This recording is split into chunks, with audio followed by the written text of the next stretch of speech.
आलास तू? थांबा, मी तुला खायला देते. आला बाबू तू? आला? हा, आला आला तू आला.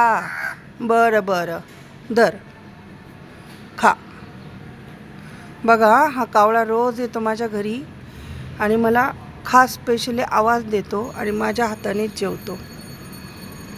रोज तसं खाणारच नाही तो, रोज माझ्या हातानेच जेवण करून जातो. काय असेल बरे याचं गुपित, कोणी सांगेल का मला?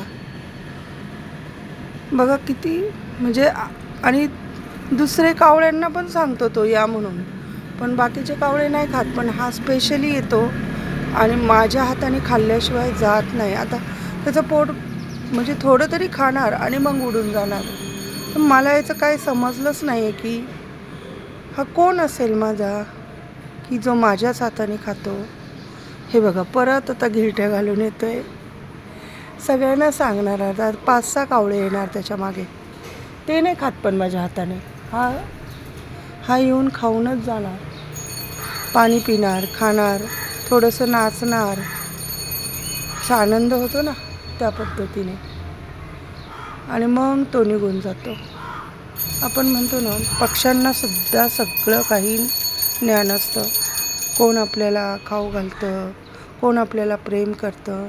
माझ्या दारामध्ये सकाळी सकाळी खूप साऱ्या चिमण्या पण येतात, कारण मी त्यांना पाणी ठेवते, रोज तांदूळ टाकून ठेवते. कबुतरं येतात. सकाळी सकाळी एक कारूताई येते, तिलासुद्धा मी रात्री शेंगदाणे ठेवलेले असतात. पूर्ण शेंगदाणे संपवून ती निघून जाते.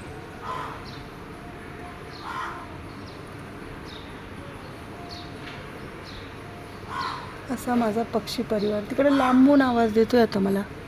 आता त्याला तिकडं द्यायला जाऊ का? लहान बाळासारखे हट्ट पुरवून घेतो माझ्याकडून.